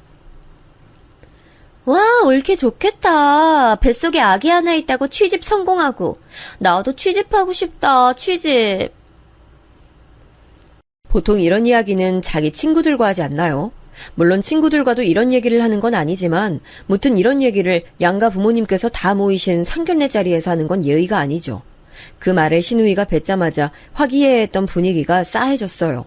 그런데 이런 분위기도 읽지 못한 시누는 저를 보며 말을 덧붙였습니다. 옳게. 나는 명품 가방으로 예물해줘. 엄청 비싼 걸로. 그리고 제가 놔주는 내 용돈은 건들지 마. 알겠지? 얼마나 황당하던지 사실 그때까지 시누이는 결혼도 못하고 취업도 못한 백수였습니다. 그나마 남편과 도련님이 일찍 취업해서 성공해서 누나에게 용돈을 주고 있었다 하더라고요. 무튼 시어머니께서 조용히 시누이를 밖으로 부르셨고 15분 정도 들어오시지 않으셨습니다. 그 사이 시아버지께서 분위기를 풀려고 엄청 노력하셨고요. 15분 뒤에 들어온 시누이는 울었는지 얼굴은 벌겋게 물들어 있고 훌쩍훌쩍 소리까지 내더군요. 끝까지 제겐 사과도 하지 않았습니다. 시부모님과 남편만이 시누이가 아직 사회생활을 제대로 못해봐서 말을 함부로 했다며 저와 저희 부모님께 사과하셨습니다. 상견례 후 저희 부모님께서 남편을 불러 시누이가 마음에 걸리지만 그래도 뱃속에 아기가 있고 남편이 그동안 저를 얼마나 사랑해줬는지 아껴줬는지를 알고 있으니 이번만큼은 넘어가겠다고 얘기하셨습니다. 아무리 그래도 정도가 있다고 생각하네. 그것도 그런 중요한 자리에서 그렇게 말하는 걸 보면 평소엔 얼마나 더 그랬을지 알 수 있고 자네가 뱃속에 있는 쑥쑥이와 내 딸을 얼마나 사랑하는지 알고 있으니까 이번엔 우리가 참겠네. 자네도 알겠지만 우리 딸이 어디서 그런 말 들을 사람은 아니라고 생각해. 우리 딸이 자네랑 같은 좋은 대학교 높은 성적으로 졸업했고 졸업 전에 취직해서 좋은 회사 다니면서 또래보다 돈도 많이 벌고 능력도 있잖아. 물론 당장 회사를 그만둘 것도 아니고 아기를 낳더라도 우리 딸이 회사 다니고 싶다고 하면 우리가 쑥쑥이 봐줄 거니까 다시는 취직이니 그런 말 안 나오게 해주게. 네, 당연합니다. 누가 봐도 제 누나가 잘못했습니다. 워낙 집에서 귀하게 자라서 그런지 할 말 못할 말 구분을 못하더라고요. 말씀대로 다시는 이 사람 어디 가서 그런 소리 안 듣게 제가 잘 단속하겠습니다. 정말 죄송합니다. 너무 서운해 말게. 아무래도 우리가 좀 더 딸을 품에 안고 살고 싶었는데 급하게 결혼시키게 되면서 마음도 심란한데 그런 얘기까지 들으니 더 심란해져서 그래. 자네도 아기 태어나면 우리 마음 이해할 수 있을 걸세. 아닙니다, 아버님. 이해합니다. 저도 뱃속에 있는 쑥쑥이가 그런 말 들었다면 당연히 서운하고 화가 났을 겁니다. 나중에 남편에게 듣기론 시누이는 그날 집에 가서 시부모님께 더 혼이 났다고 하더군요. 아무리 생각이 없어도 그렇지 동생 잘못으로 남의 집 귀한 딸 급하게 결혼하게 하는 것도 죄송한데 거기에 시누이가 더 보탰다며 가지고 다니던 시아버지 카드도 뺏기고 외출도 금지당했다고 하더군요. 뭐 그때까지는 제가 시누이랑 살 것도 아니니까 상관없다고 생각했죠. 하지만 결혼 생활 내내 시누이는 이런저런 일을 만들어냈습니다. 하루는 저와 남편 집에 들어와서는 저녁 잘 먹고 이제 시누이를 보내려고 하자 바닥에 납작 엎드려서는 마치 5살 아이가 꼬라지 부리듯 행동하는 거 아니겠어요? 아, 왜? 이 집 우리 엄마 아빠가 사준 집이잖아. 그러니까 내 방도 하나 만들어 달라고. 누나 진짜 언제까지 이럴 거야? 언제까지 애처럼 굴 거야? 몇 번을 말해야 알아먹어. 이 집은 나 때문에 이른 나이에 결혼하게 된 이 사람 위해서 부모님이 해주신 집이라니까? 이 집은 부모님도 아니고 나도 아니고 내 와이프 집이야. 그런 게 어딨어? 우리 엄마 아빠 돈으로 샀으면 내 집이야. 제가 우리 집 들어와서 한 게 뭐 있어? 너 나중에 우리 엄마 아빠 재산 노리고 우리 집 들어왔지? 나쁜 년. 그리고는 방바닥에 누워 시끄럽게 소리 지르는 신우이를 보다 저는 남편에게 알아서 처리하라고 말하며 안방으로 들어가 누웠습니다. 안정기였지만 조금만 무리를 하면 몸이 힘들어졌거든요. 침대에 누워 끙끙 앓고 있는데 시간이 조금 흘러 도착한 도련님의 손에 신우이는 질질 끌려갔고 저희 집은 평화를 되찾았습니다. 자기야 미안해. 밥만 먹고 간다고 해서 불렀는데 저럴 줄은 몰랐어. 모든 소란이 끝나고 안방으로 들어온 남편은 누워있던 저를 안아주며 말했습니다. 그러다 땀 범벅인 저를 발견하고 서둘러 응급실로 데려갔고요. 스트레스 때문에 아기도 저도 위험할 뻔했다고 말씀하시며 의사 선생님은 입원해야 한다고 말씀하셨고 저는 서둘러 입원했습니다. 이 사건 후에 남편은 신우이를 저희 신혼집에 출입금지시켰습니다. 시부모님도 그 다음날 바로 병원으로 찾아오셨고 신우이를 잘못 키웠다며 저에게 사과하셨습니다. 신우이를 데려와서 저에게 사과시키고 싶지만 혹시나 그게 저에게 더 무리가 될까 무서워 데리고 오시지 않으셨다고 하시면서요. 나중에 남편에게 전해 듣기론 시부모님이 돌아가시면 자기한테도 이 집에 대한 지분이 있을 줄 알았는데 집 명의가 저라는 말에 방이라도 한 칸 차지하면 자신한테 유리할까봐 그런 행동을 했다고 해요. 그렇게 일주일 입원해 있던 저는 상태가 호전되어 답답한 병원을 퇴원할 수 있었고 의사 선생님은 남편에게 신신당부했습니다. 절대 스트레스 받으시면 안 됩니다. 다행히 지금은 상태가 호전됐지만 언제든 위험해질 수 있어요. 사모님께서는 몸도 약하신 편이셔서 절대 안정 필요합니다. 아셨죠? 의사의 절대 안정이라는 말과 시부모님 남편의 권유로 저는 결국 회사도 그만두고 저와 아기의 안정에 힘쓰기로 했습니다. 저희 엄마도 저 챙겨주신다고 저희 집에 오셔서 밥이며 집안일이며 도와주셨어요. 시간이 지나고 제가 다시 안정을 찾아갈 때쯤 신우이가 다시 집에 들어오려고 했습니다. 처음엔 시어머님께서 반찬을 가져다 달라고 했다며 남편과 밑에서 만나다가 어느 순간부터 남편 없는 시간대에 와서 문을 열어달라고 하더군요. 여러분이라면 어떠실 것 같아요? 문 열어주셨을까요? 저는 열어주지 않았습니다. 오히려 집에 없는 척 조용히 있었죠. 괜히 신우이 보면 스트레스 받아서 다시 병원에 입원하는 것보단 조용히 있는 게 더 편하고 좋으니까요. 그 후에도 여러 번의 위기가 있었습니다. 자기를 만나주지 않는다는 이유로 친구 핸드폰으로 제게 욕문자를 보낸 적도 있고 새벽 중에 모르는 번호로 전화를 해서 받으면 끊고 받으면 끊는 괴롭힘을 시작하더군요. 처음엔 누가 이러는지도 모르니까 점점 무서웠고 스트레스 때문에 결국 다시 병원에 입원했습니다. 남편이 가만히 있던 건 아니었어요. 욕문자 보내는 번호로 전화도 해보고 차단도 했습니다. 새벽에 오는 전화는 모두 남편이 받았지만 다 끊어버려서 누가 이런 짓을 하는지 알 수 없었죠. 결국은 남편이 경찰에 신고를 냈고 곧이어 정체가 밝혀졌죠. 저는 진짜 아니에요. 제가 빌려달라고 해서 빌려준 것밖에 없어요. 내가 언제? 네가 그랬잖아. 나한텐 아무 피해도 없을 거라며. 결국 저와 남편은 신우이 친구와 합의를 했고 합의금을 조금 받고 끝을 냈습니다.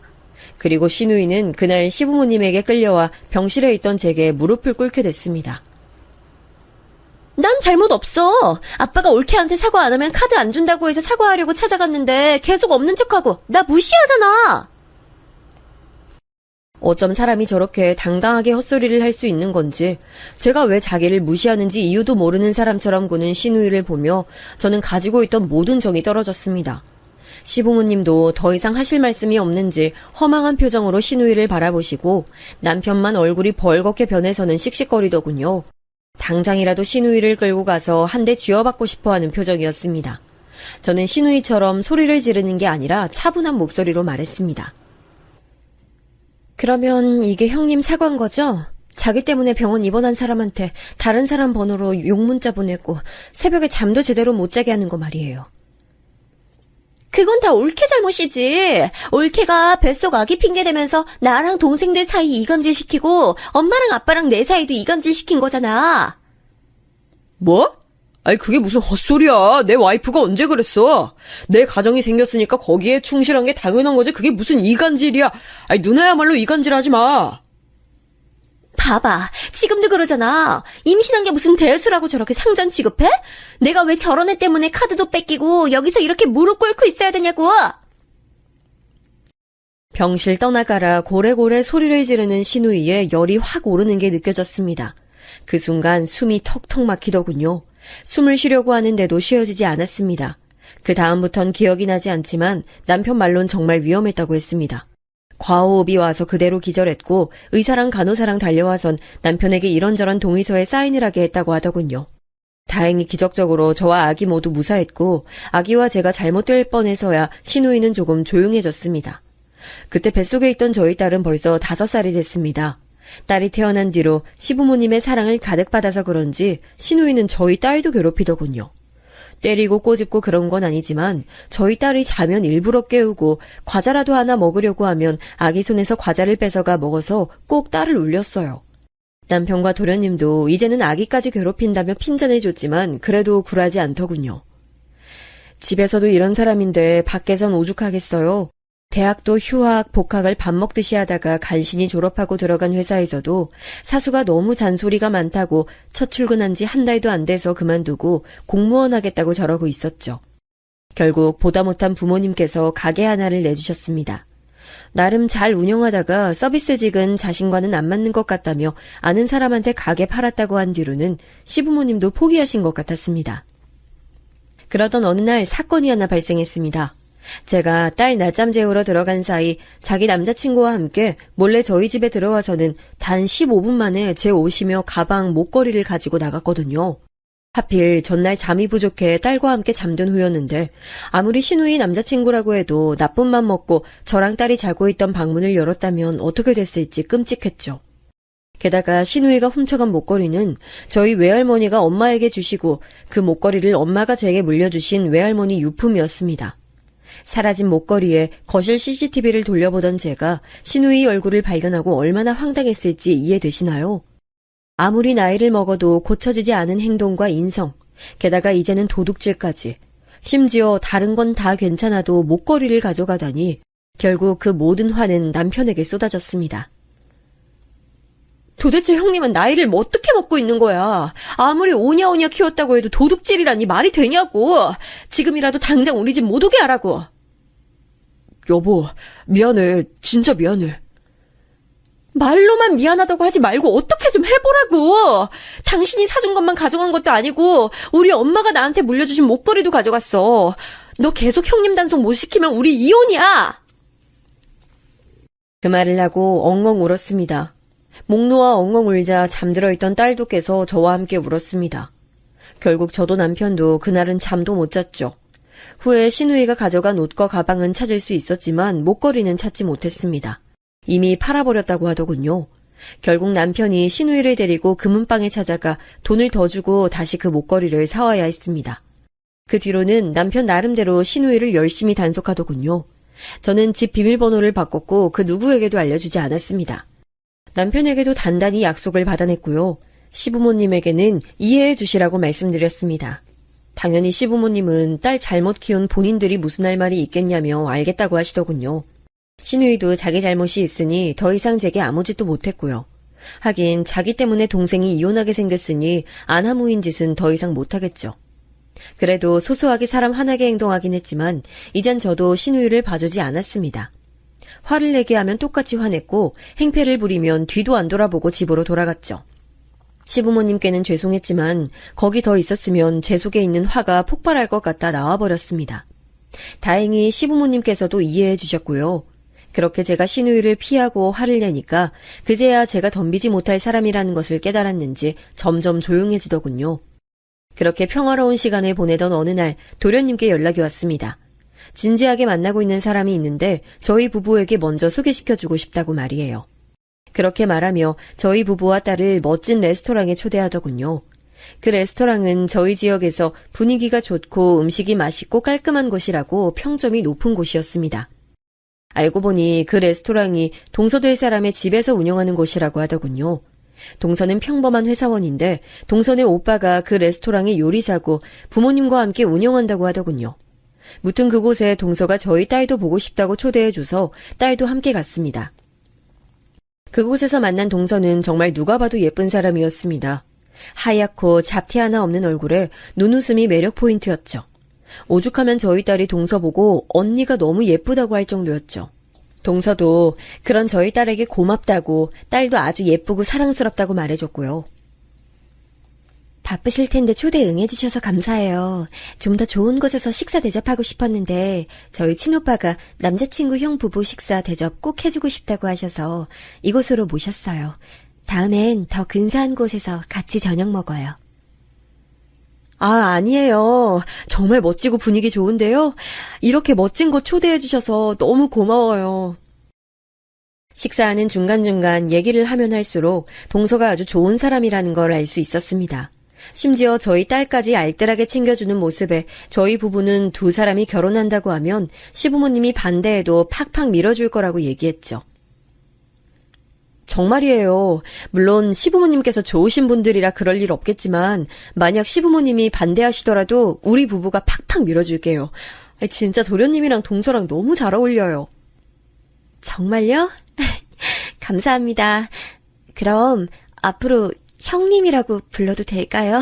형님? 애교 부리듯 목소리 높이는 동서에게 그렇게 하라고 형님 소리 너무 듣기 좋다고 얘기했죠. 그날 분위기는 정말 화기애애 그 자체였습니다. 하지만 후에 도련님께서 왜 저희를 먼저 동서와 만나게 했는지 집에 가는 길에 걸려온 도련님과 남편의 전화에 알 수 있었죠. 형, 집 들어가는 길이야? 오늘 피곤할 텐데 와줘서 너무 고마웠어. 피곤은 무슨, 이런 자리엔 꼭 가야지. 오늘 너도 피곤할 텐데 얼른 들어가 쉬어라. 남편은 운전하느라 차에 내장된 블루투스로 전화를 받았고 저는 잠자는 딸을 챙기느라 그냥 조용히 남편과 도련님 통화 소리를 들었습니다. 영희는 잘 데려다 줬지. 나도 집에 가는 길이야. 그나저나 형, 나 부탁 하나만 해도 될까? 부탁? 무슨 부탁? 왜? 너 돈 필요하냐? 남편이 도련님에게 되물으며 힐끔 사이드미러로 저를 쳐다봤습니다. 저는 남편에게 알아서 하라고 고개를 끄덕였고요. 사실 도련님께서 동서를 보여준다고 할 때부터 두 사람이 결혼 준비하려는 건 알 수 있었습니다. 혹시나 도련님이 돈이 부족해서 빌려달라고 하면 아무 말 없이 달라고 얘기했고요.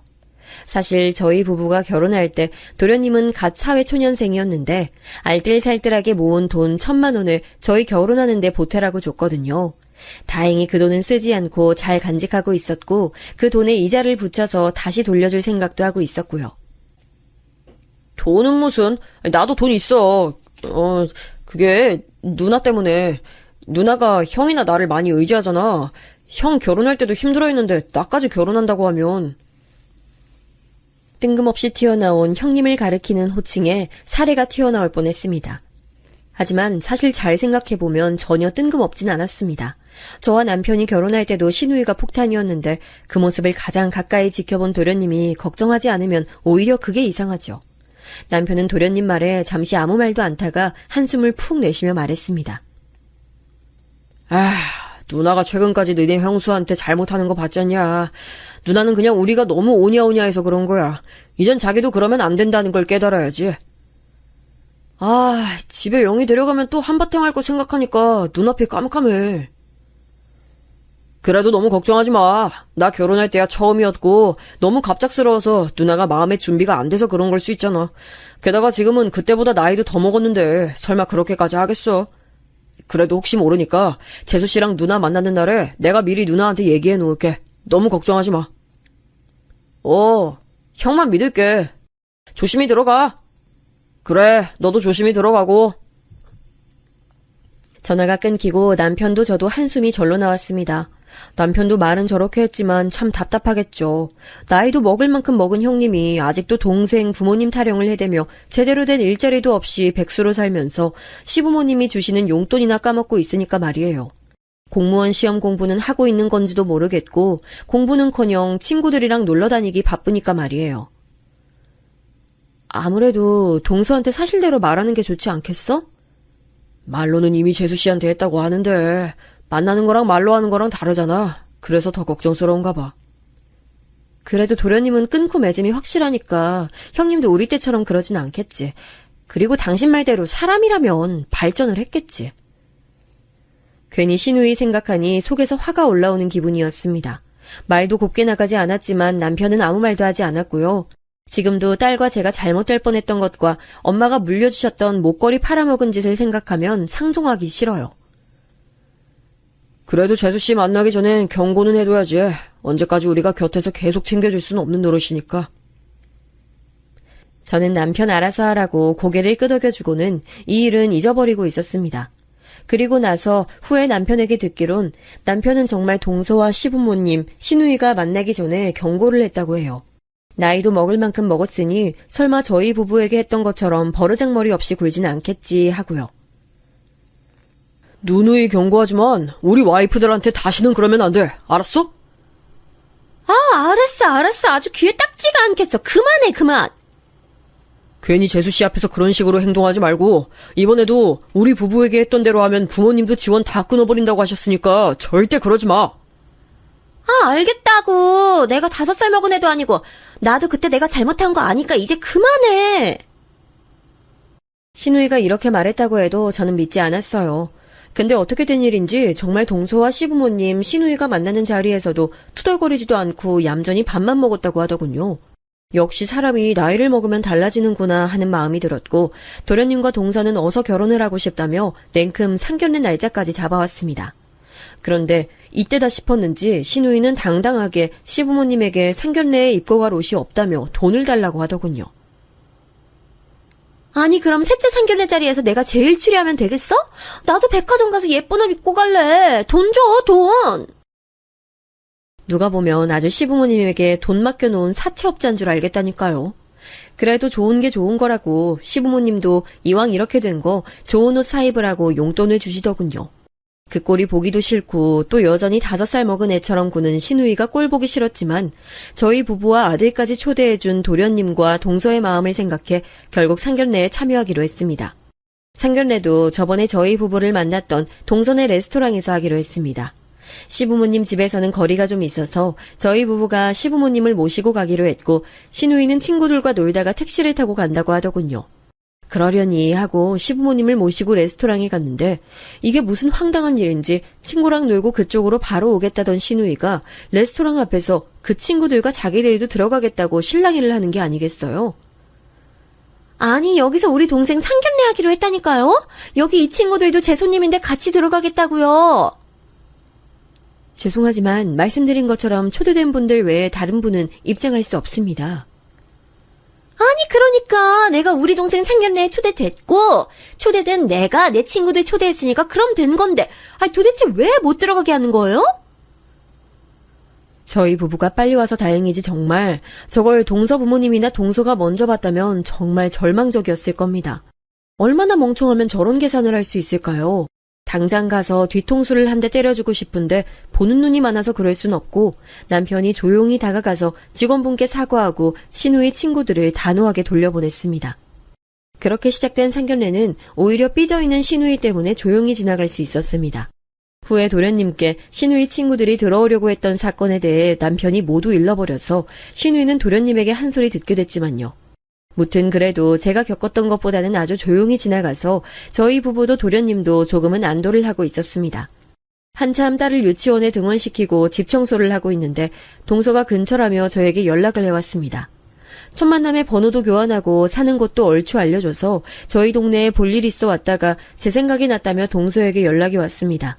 한참 딸이 유치원에 적응하는 시기라서 오후 1시 전에 돌아왔기 때문에 어떻게 연락을 할까 고민했는데 동서가 먼저 근교 좋은 식당에 밥 먹으러 가자고 말해줘서 염치불구하고 냉큼 따라 나섰죠. 동서가 차를 가져와서 그 차를 타고 유치원에서 딸을 픽업했고 픽업 후에 근처 식당에서 밥을 먹고 카페로 놀러 갔습니다. 그때쯤 딸이 낮잠 자는 시간이라 딸을 품에 안아 재우고 있는데 동서가 조심스럽게 입을 열더군요.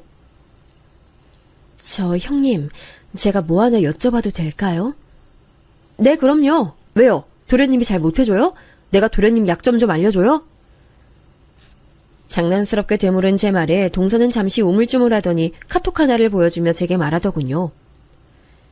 철수 씨 누나께서 보내신 카톡인데 답을 보냈는데 말이 없으셔서요. 동서가 내민 카톡 내용을 보는데 정말 황당했습니다. 상견례에서 아무 말도 못했다고 생각해서인지 카톡방에서는 아주 뻔뻔하게 자기는 어느 브랜드 목걸이가 좋고 가방은 명품 브랜드인 이 브랜드를 받고 싶다고 적어놨더군요. 그렇게 단속을 했는데 그걸 뚫고 이렇게까지 하는 신우이의 머리를 해부해보고 싶은 마음이었습니다. 아, 상견례도 끝난 지금에서야 이런 말 하는 내가 동서 생각으로는 같은 사람이라고 할 수 있지만 이혼보단 파혼이 낫단 말이 있으니까 그냥 내가 다 말할게요. 저는 이렇게 말하고는 그동안 형님이 제게 했던 모든 망나니 짓을 다 말했습니다. 제가 형님과 시부모님, 도련님, 남편 사이를 이간질한다고 생각했던 것도 말했고 저희 딸 과자 뺏어 먹은 일 같은 것도 말했습니다. 차마 도둑질까지 했다는 말은 못해서 그냥 두루뭉실하게 저희 집에 들어와 제 옷도 허락 없이 빌려갔던 적이 있다고 얘기했죠. 그러자 동서는 한참 생각에 잠기다 조용히 입을 열었습니다. 사실 철수 씨가 그동안 집에 있었던 일에 대해서 모두 말해줬어요. 철수 씨가 세세한 일은 모르니까 그냥 크게 이런 일이 있었다라고만 알려줬고요. 도련님도 직장 다니느라 자세하게는 몰라서 그런 걸 거예요. 이제 와서 이런 얘기해서 미안해요. 하지만 벌써 동서에게까지 이런 식으로 연락할 줄은 몰라서. 아니에요. 쉽지 않은 얘기였을 텐데 이렇게 해주셔서 감사해요, 형님. 그 말을 끝으로 일찍 퇴근한 남편이 저와 아들을 데리러 와서 더 많은 얘기를 할 순 없었지만 저는 이실직고하는 마음으로 집에 가는 길 차 안에서 남편에게 털어놨습니다. 그러자 남편은 오히려 잘했다고 하더군요. 차라리 잘했어. 누나가 그런 연락 보냈다면 아무리 눈치가 없는 사람도 알게 됐을 거야. 그래도 재수씨가 당신한테 그 카톡 보여줄 정도면 강단 있는 사람이니까 이제는 본인이 알아서 해야지. 그래도 나 때문에 도련님 헤어지면 어떡해? 그게 왜 당신 잘못이야. 그런 연락 보낸 누나 잘못이지. 그리고 그거 단속 못한 나랑 철수 잘못이고. 괜찮아. 괜히 주눅 들지 마. 하지만 그런 제 걱정과는 다르게 동서와 도련님 결혼은 착착 진행이 됐습니다. 결혼식 당일에는 별다른 일은 없었습니다. 모든 게 순조로웠죠. 웬일로 신우이도 잠잠했고요. 그렇게 도련님과 동서가 신혼여행에서 돌아오기 전까지도 아주 평화로웠습니다. 그 평화로움이 깨진 건 도련님 부부가 신혼여행을 다녀와서 시작됐습니다. 한국에 도착한 다음 날 동서는 시댁 식구들에게 줄 선물을 바리바리 싸들고 왔습니다. 음식부터 선물까지 하나를 안고 등장해서 시댁 분위기가 화기애애했습니다. 게다가 신우이가 요구했던 브랜드 가방도 비싼 돈을 들여서 사왔고 그 덕분에 신우이 기분도 하늘을 찔렀죠. 하지만 일은 그 다음 날부터 시작됐습니다. 동서가 친정에도 가야 한다며 하룻밤 자고 떠났고 저희는 딸이 할아버지랑 할머니랑 노는 게 재미있다며 하루 더 있다 가자고 해서 하루 더 있기로 했습니다. 동서가 떠나자마자 신우이는 본색을 밝혔습니다. 바로 시어머니에게 뛰어가서는 동서가 사준 가방에 어울리는 옷이 없다며 옷을 사야 하니 돈을 달라고 조르기 시작했죠. 아, 엄마, 둘째 얽히가 이렇게 예쁜 가방을 사다 줬는데 그거에 맞는 옷도 있어야지. 돈 좀 줘봐. 돈 없으면 카드라도 줘. 아니, 넌 어떻게 된 애가. 아유, 됐다. 네 아버지랑 나 이젠 너한테 땡전 한 푼도 줄 생각 없으니까 당장 알바라도 해. 결국 터질 게 터진 거죠. 아무리 예뻐하는 딸이어도 저렇게 행동하면 결국은 미워지는 게 사람 마음이잖아요. 게다가 딸이라고는 하나 있는 게 일도 안 해, 결혼도 생각이 없어 보이니 시부모님 입장에선 답답할 노릇이죠. 그래도 그냥 해본 말씀이겠거니 생각했는데 이번엔 마음을 단단히 먹으셨는지 시아버지도 한 말씀 하시더군요. 그래. 그동안 우리가 너를 잘못 키운 죄라고 생각하고 네 억지 모두 받아줬지만 이젠 안 그런다. 너도 나이가 있는데 모아둔 돈이 있길 하냐 아니면 비전을 가지고 있길 하냐. 아직도 변변한 직장 하나 없이 동생들은 각자 자기 가정까지 꾸렸는데 너는 대체 뭐하고 있는 거야? 이제 엄마 아빠도 너의 그 유난스러운 투정 받아주는 것도 힘들어. 딱 3개월 준다. 일을 하든 가지고 있는 것들을 팔든 돈 만들어서 내 집 나가. 아빠, 그게 무슨 헛소리야. 신우이는 계속해서 시아버지에게 매달렸지만 시아버지는 단호하셨습니다. 신우이가 아무리 바닥을 떼굴떼굴 굴면서 울고 악을 써도 시부모님 마음은 변하지 않았죠. 그러자 신우이는 본인 방에 들어가 콕 박혀 저희가 갈 때까지 나오지 않더군요. 저와 남편이야 얼마나 가겠나 싶었지만 생각보다 시부모님은 강하게 나가셨습니다. 매일매일 날짜를 세며 신우이에게 어서 일 알아보라고 나가라고 하셨다고 해요. 그러자 신우이도 슬슬 이대로는 안 된다는 걸 느꼈는지 동서한테 동서 집에서 하는 레스토랑 알바 자리를 알아봐 달라고 했다고 하더군요. 시부모님 말로는 몇 번 출근하는 것 같더니 어느 순간부터 또 집에 들어와 누워있다고 하시며 저렇게 끈기가 없어 일도 제대로 못하고 그만뒀으니 동서와 사돈 어른들 뵙기에 너무 민망하다는 말만 하셨고요. 그러던 어느 날 신우이에게 전화가 왔습니다. 시부모님께서 날짜가 임박하자 이제 짐 싸라고 말씀하셨다고 해요. 그래서 신우이도 애간장이 탔는지 동서에게 자기 쫓겨나면 받아달라고 말하고 안 된다면 돈 좀 빌려달라고 부탁했나 보더라고요. 그런데 동서는 절대 안 된다고 고래고래 소리를 지르면서 자기를 깔봤다고 짜증을 가득 부리더군요. 재수없는 년. 됐어! 난 처음부터 둘째 그 싸가지 없는 년 너무 싫었어. 자기 좀 가졌다고 난 무시하고 말이야. 우리 이렇게 된 거 그 싸가지 왕따 시키자. 어때? 왕따라니. 세상에 저게 30대 중반 넘는 사람 입에서 나올 말인가요? 저 말 듣자마자 얼마나 황당하고 어이가 없던지 3살 버른 80까지 간다고 그 성격 어디 가겠어요? 게다가 제가 왜 자기 편을 들어줄 거라고 생각했는진 모르겠지만 전 단호하게 거절했어요. 아니요, 전 그런 거 관심 없어요. 그리고 어른이 돼서 쪽팔리지도 않아요. 왕따라니. 시부모님 말씀대로 형님 얼른 정신 차려요. 맨몸으로 쫓겨나서 저희 집에 오거나 돈 빌려달라고 해도 저희 절대 안 빌려줄 거니까요. 뭐? 야, 네가 뭔데 나한테 그딴 식으로 말해? 신우이가 핸드폰 너머로 욕하는 게 들렸지만 그냥 끊었습니다. 그러곤 괜히 동서가 걱정되어 동서에게 퇴근 시간에 맞춰 조심스럽게 전화했죠. 동서, 통화 가능해? 네, 형님. 형님 전화면 무조건 받아야죠. 아니, 그 형님 때문에 괜히 마음 상했을까봐 연락했어. 너무 마음에 받아주지 마. 그냥, 그래. 정신이 아픈 사람이라고 생각해버려. 에이, 겨우 그런 걸로 마음 안 상해요. 그냥 이상한 사람이 있다 생각하고 끊어버리면 되는 거죠. 근데 왜요? 형님한테 안 좋은 소리 하세요? 아니, 그런 건 아닌데 나 참 유치해서 말이야. 아니, 나이를 그렇게 먹고 동서 왕따 시키자고 그러는 거 있지? 그래서 나는 그런 거 관심 없다고 딱 잘랐어. 동서 혹시 형님이 전화해서 막 욕하거나 안 좋은 소리 해도 그냥 끊어버려. 알았지? 왕따요? 순간 동서 목소리가 굳는 게 느껴졌습니다. 괜히 제가 말을 잘못했나 싶어 떠듬떠듬 그렇다고 이야기하자 동서가 나직하게 한숨 쉬더니 말을 하더군요. 알려주셔서 고마워요, 형님. 제가 저희 남편이랑 시부모님 봐서라도 그냥 넘어가려고 했는데 아무래도 안 될 것 같네요. 응? 뭘 말이야? 뭐 잘못했어? 아니에요. 괜히 형님 머리만 아파요. 아마 곧 듣게 되실 거예요. 제 걱정하지 마시고 당분간은 그 도둑한테 오는 전화 차단하세요. 이러고는 예의 바르게 끊는 거 아니겠어요? 무슨 일인진 몰라도 신우이가 또 사고 하나 크게 쳤다는 걸 알 수 있었습니다.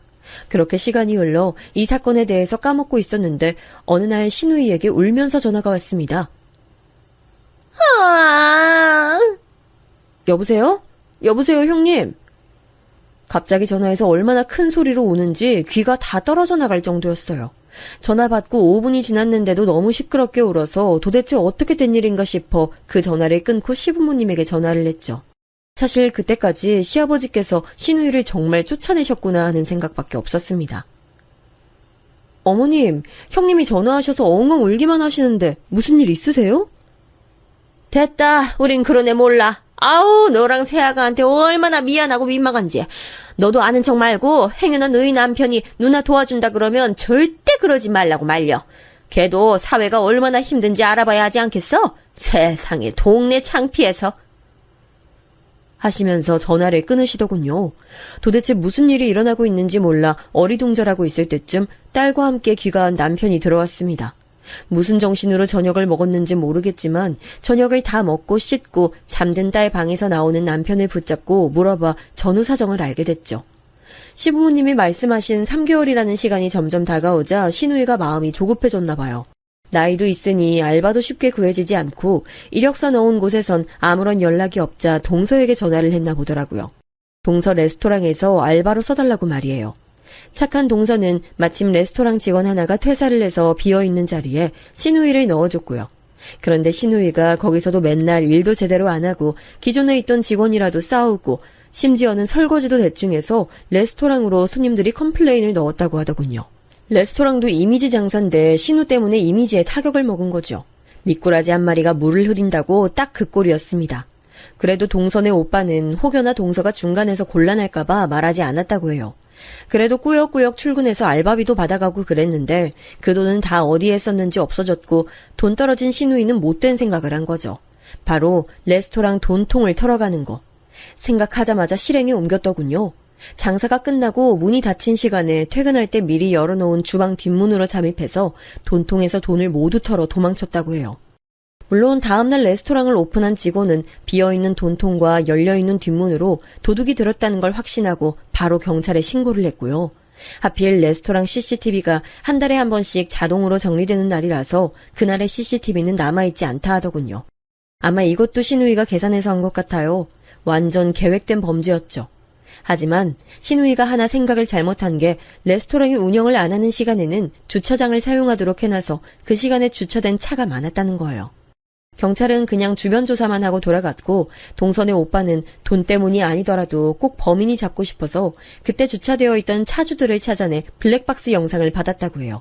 블랙박스에서 받은 영상을 통해 범인을 바로 알 수 있었다 하더군요. 근데 하필 그 범인이 신우이였던 거죠. 도둑의 정체를 먼저 한 사람은 동서 오빠였는데 훔쳐간 돈이 많진 않았다고 해요. 요즘 사람들은 다 카드 결제라서 돈통에 약 70만 원 정도 있었다고 하더군요. 그래서 이 금액을 가지고 일주일 정도 고민하다가 경찰에 알리지 않고 동서에게 먼저 알렸다고 해요. 아무래도 신우이가 동서와 엮여 있으니 조심스러웠겠죠. 동서도 그걸 두고 엄청 고민했다고 해요. 일단 신우이는 자기가 사랑하는 남편의 누나이기도 했고 괜히 시부모님 속 시끄럽게 할 필요가 없다는 생각까지 하고서야 신우이에게 전화를 걸었다고 해요. 작은 옳게. 나 지금 바빠서 이따가 전화 줄게. 형님! 하지만 신우이는 번번이 저런 식으로 옳게 전화를 피했다더군요. 그러기를 일주일째 동서는 결국 자기 개인 사비로 도련님 몰래 도둑 맞은 금액을 돌려놨다고 해요. 그 후로도 신우이도 그냥 넘어가려고 했다네요. 연락을 피하던 신우이가 갑작스럽게 연락만 하지 않았다면 말이에요. 작은 옳게. 우리 아빠가 나 진짜 쫓아낼 건가 봐. 나 돈도 없는데 어떡해?